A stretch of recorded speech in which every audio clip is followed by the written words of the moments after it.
Hello दोस्तों, मेरा नाम है अजय सिंह और स्वागत है आप सभी का हमारे YouTube channel Shri education platform में।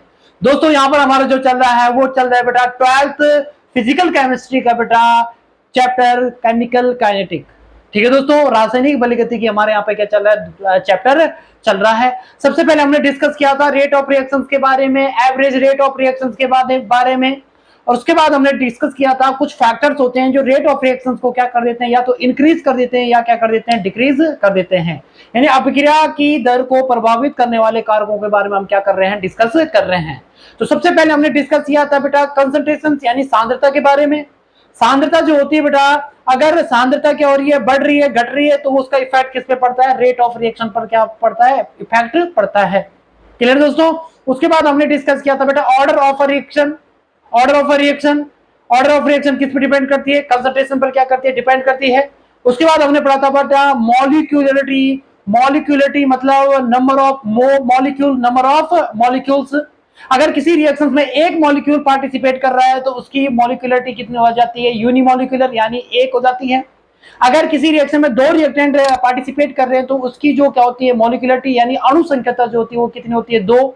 अगर 3 मॉलिक्यूल या रिएक्टेंट पार्टिसिपेट कर रहे हैं किसी रिएक्शन में तो उसके लिए मॉलिक्यूलरिटी कितनी हो जाती है, 3 हो जाती है। चलिए दोस्तों, आज हम पढ़ने वाले हैं। सबसे पहले मैं एक चीज तुम्हें बता दूं, जो ऑर्डर ऑफ रिएक्शन होती है बेटा, ऑर्डर ऑफ रिएक्शन वो सीधे डिपेंड करती है बेटा किस पर, कंसंट्रेशन पर। किस पर डिपेंड करती है, कंसंट्रेशन पर।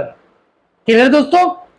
ऑर्डर ऑफ रिएक्शन किस पे डिपेंड करती है, कंसंट्रेशन पर क्या करती है, डिपेंड करती है। अगर एक रिएक्टेंट पर डिपेंड कर रही है तो फर्स्ट ऑर्डर की हो जाएगी,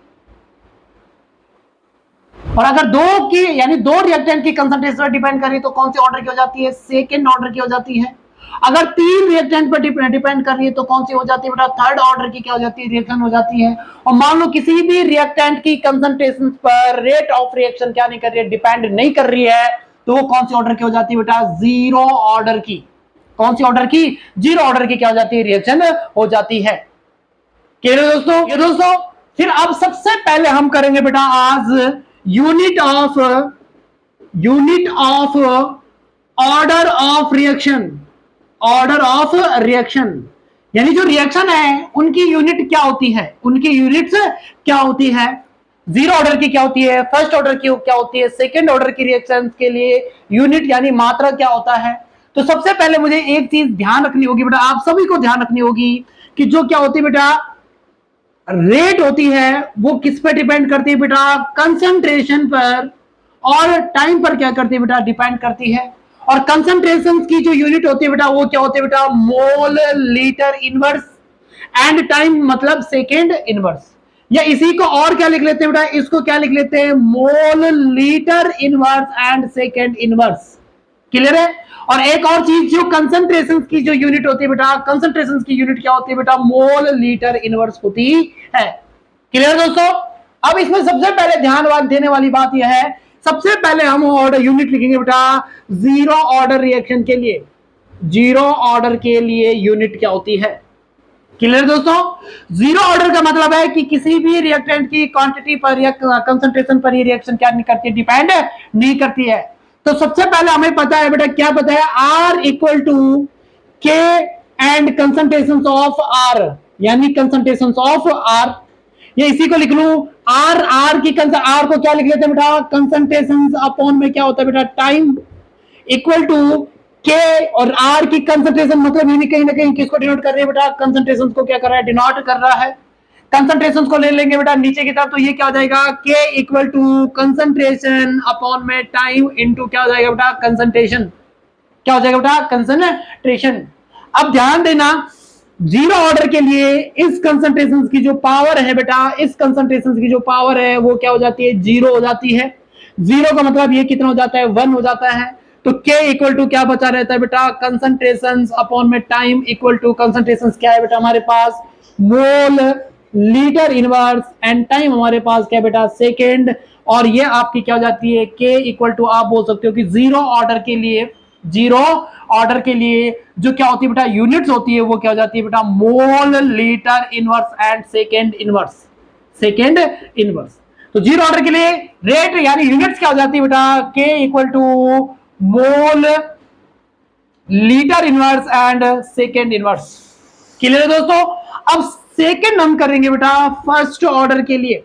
कौन से ऑर्डर के लिए बेटा? फर्स्ट ऑर्डर के लिए। फर्स्ट ऑर्डर का मतलब क्या है बेटा? आर इक्वल टू के कंसंट्रेशन, के क्या आ जाएगा बेटा? आर, और पावर कितनी आने वाली है बेटा? एक पावर आने वाली है। वहां पे जीरो क्यों आ रही थी? जीरो इसलिए आ रही थी, कौन से ऑर्डर की थी? जीरो ऑर्डर की। और ये कौन से ऑर्डर की है? फर्स्ट ऑर्डर की। आर क्या होता है बेटा? कंसंट्रेशन अपॉन में टाइम इक्वल टू के, और ये क्या है बेटा? यहां पर कंसंट्रेशन, और ये ले लेंगे बेटा नीचे, तो ये क्या हो जाएगा बेटा? K equal to concentration upon में टाइम इनटू क्या है बेटा? कंसंट्रेशन से क्या हो जाएगा? कंसंट्रेशन कट हो जाएगा, कैंसिल हो जाएगा, तो क्या बचेगा? के इक्वल टू 1 अपॉन में टाइम, और क्या लिख लूं? 1 अपॉन में सेकेंड, और क्या लिख लूं? Second inverse. तो यानी फर्स्ट ऑर्डर के लिए, फर्स्ट ऑर्डर के लिए क्या हो जाती है बेटा? ये कौन से ऑर्डर के लिए थी? ये कौन से ऑर्डर के लिए थी? जीरो ऑर्डर के लिए। और फर्स्ट ऑर्डर के लिए यूनिट क्या हो जाती है बेटा? के इक्वल टू कितना हो जाता है बेटा? Second inverse. अब बात करेंगे किस ऑर्डर के लिए? सेकेंड ऑर्डर के लिए। सेकेंड ऑर्डर के लिए के की वैल्यू क्या होती है, या यूनिट्स क्या होती है सेकेंड ऑर्डर के लिए? ठीक है दोस्तों, तो सेकेंड ऑर्डर के लिए सबसे पहले हमें यह ध्यान रखना पड़ेगा कि जो सेकेंड ऑर्डर की रिएक्शन होती है वो कितने रिएक्टेंट पे डिपेंड करती है? दो रिएक्टेंट पर क्या करती है? डिपेंड करती है। यानी क्या लिखेंगे?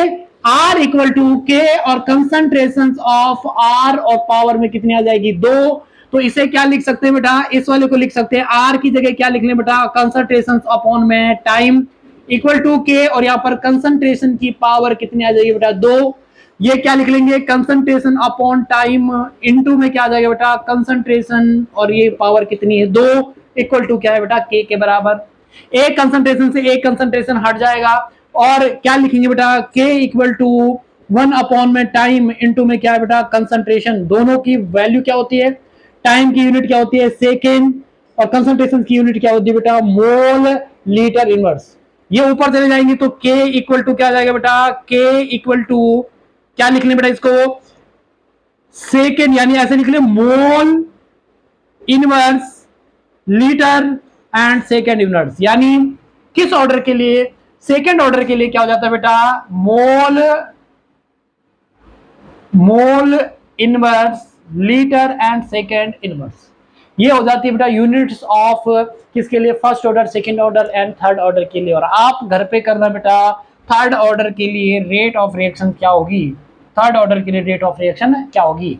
यहाँ पर पावर कितनी आ जाएगी? 3। यहाँ पर भी पावर कितनी आ जाएगी? 3। यहाँ पर कंसंट्रेशन की पावर कितनी आ जाएगी? 3। और आप अगर एक कट जाएगा वैसे भी उसके बाद कितने बच्चे रहेंगे बेटा? 2 कंसंट्रेशन, तो आप उसकी यूनिट क्या? अब बेटा हमारा क्या हो जाता है? यूनिट्स क्या हो जाती है? कंप्लीट हो जाती है। और यूनिट्स के बाद हम डिस्कस करेंगे बेटा इंटीग्रेटेड रेट इक्वेशन, यानी फोर्थ। ये क्या है बेटा? क्या है आपका? फैक्टर्स है जो रेट को क्या करता है बेटा? डिफाइन करता है या इफेक्टिव करता है। इंटीग्रेटेड रेट इक्वेशंस में सबसे पहले जो हम पढ़ेंगे बेटा वो कौन से ऑर्डर के लिए पढ़ने वाले हैं? जीरो ऑर्डर के लिए। किसके लिए पढ़ने वाले हैं बेटा? जीरो ऑर्डर के लिए पढ़ने वाले हैं। जीरो ऑर्डर का मतलब है वो रिएक्शन जो किसी भी रिएक्टेंट की कंसंट्रेशन पर क्या नहीं करते हैं? डिपेंड नहीं करते हैं। वो कौन से ऑर्डर की रिएक्शन होती है? जीरो ऑर्डर की क्या होती है? रिएक्शंस होती है। क्लियर दोस्तों? जीरो ऑर्डर की रिएक्शंस को समझने के लिए सबसे पहले देखो बेटा, मान लो ये रिएक्टेंट है, और रिएक्टेंट किस में चेंज हो रहा है बेटा? प्रोडक्ट में क्या हो रहा है? चेंज हो रहा है। जब रिएक्टेंट के लिए, यानी जब रिएक्टेंट और रिएक्टेंट हमने क्या नहीं किए थे? आपस में मिलाए नहीं थे। यानी जब टाइम क्या था? जीरो था बेटा, उस टाइम मान लो इस आर की जो कंसंट्रेशन थी वो क्या थी बेटा? आर नॉट थी। इस आर की कंसंट्रेशन जो थी वो क्या थी बेटा? आर नॉट थी। और जो प्रोडक्ट की कंसंट्रेशन थी, प्रोडक्ट की जो सांद्रता थी वो क्या थी बेटा? जीरो थी। लेकिन जब टाइम यहां पे क्या हो जाता है? 1 सेकेंड हो जाता है, 1 आवर्स या 1 डे हो जाता है, तो उसके बाद आर की जो कंसंट्रेशन है वो क्या हो जाती है बेटा? चेंज हो जाती है। मान लो प्रोडक्ट यहां पर, मान लो सर प्रोडक्ट यहां पर कितना बन जाता है बेटा? आर बन जाता है। प्रोडक्ट क्या बन जाता है? आर बन जाता है। तो यहां पर जो रिएक्टेंट की कंसंट्रेशन में जो कमी आएगी वो कमी कहीं ना कहीं क्या होगी बेटा? आर नॉट माइनस क्या हो जाएगी बेटा? आर। क्लियर है? पहले कितनी थी कंसंट्रेशन? R naught. जैसे प्रोडक्ट कितना बना? कंसंट्रेशन ऑफ आर, यानी इसे क्या कर देंगे बेटा? माइनस कर देंगे। तो अब हमारे रेट लॉ के अकॉर्डिंग हमारे पास क्या हो जाता है बेटा? रेट लॉ के अकॉर्डिंग रेट इक्वल टू के और कंसंट्रेशन ऑफ आर।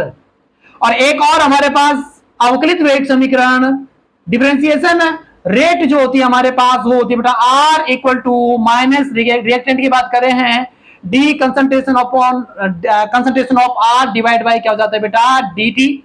ये इक्वेशन फर्स्ट है बेटा, ये इक्वेशन सेकंड है। दोनों से आर की वैल्यू यानी इक्वल करने पर क्या हो जाता है बेटा minus D concentration of R upon में क्या है बेटा डी टी इक्वल टू क्या हो जाता है के कंसंट्रेशन ऑफ आर। और इसकी कंसंट्रेशन क्या रहती है बेटा जीरो।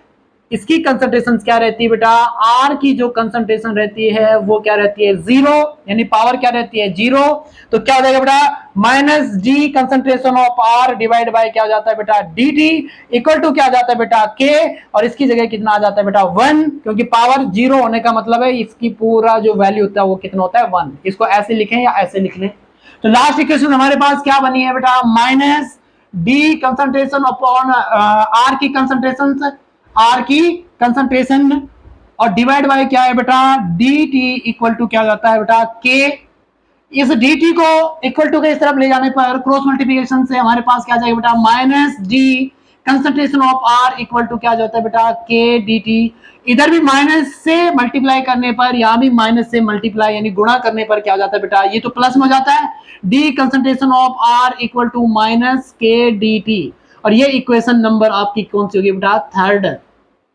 इक्वेशन थर्ड का यानी इक्वेशन थर्ड का जब हम क्या करते हैं बेटा इक्वेशन थर्ड का जब हम क्या करते हैं समाकलन करते हैं या इंटीग्रेशन करते हैं तब क्या हो जाता है बेटा इसकी जगह पर क्या आ जाता है डी आर की कंसंट्रेशन पर क्या आ जाता है बेटा सीधे आर डी हट जाएगा बेटा equal to minus K T D हट जाएगा और यहां पर एक आई आई यहां पर क्या है बेटा आई इक्वल टू रेट या integration constant I equal to क्या है इंटीग्रेशन कांस्टेंट।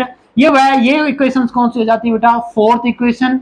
अब हमें पता है व्हेन जब टाइम क्या था बेटा जब टाइम क्या था जीरो तो आर की जो कंसंट्रेशन सी वो कितनी थी बेटा आर नॉट थी। आर की जो कंसंट्रेशन सी वो क्या थी बेटा आर नॉट थी। तो इसको हम और क्या लिखेंगे इस आर की वैल्यू को हम इक्वेशन नंबर 4 में पुट अप करेंगे तो ये क्या हो जाएगा बेटा R naught equal to minus K T time zero था तो ये पूरी वैल्यू क्या हो जाएगी जीरो। तो यहां पर क्या आ जाएगा आई। अब इस आई की वैल्यू को हम इक्वेशन फोर्थ में रखेंगे। आई की वैल्यू को the value of R put up in the value of R नहीं the value of I put up in equation fourth. तो इक्वेशन फोर्थ में अगर इसकी वैल्यू रखेंगे आई की तो ये क्या हो जाएगा concentration of R equal to क्या हो जाएगा माइनस के टी और यहां पर क्या आ जाएगा प्लस आई की जगह पर क्या आ जाएगा बेटा आर नॉट आ जाएगा। यहां पर माइनस के टी को इस तरफ ले लेंगे और इस आर नॉट को क्या आर कंसंट्रेशन को क्या लेंगे इस तरफ। तो ये क्या हो जाएगा के टी इक्वल टू क्या हो जाएगा बेटा concentration of R naught minus concentration of R divide by इस टाइम को हम क्या कर सकते हैं नीचे ले सकते हैं। तो ये से लास्ट इक्वेशन हमारे पास आएगी बेटा K equal to concentration of R naught minus concentration of R divide by क्या होता है बेटा टाइम होता है। क्लियर है दोस्तों।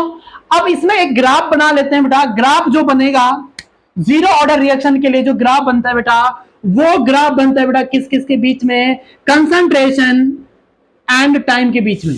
किसके बीच में बेटा कंसंट्रेशन एंड टाइम के बीच में क्या बनता है ग्राफ बनता है।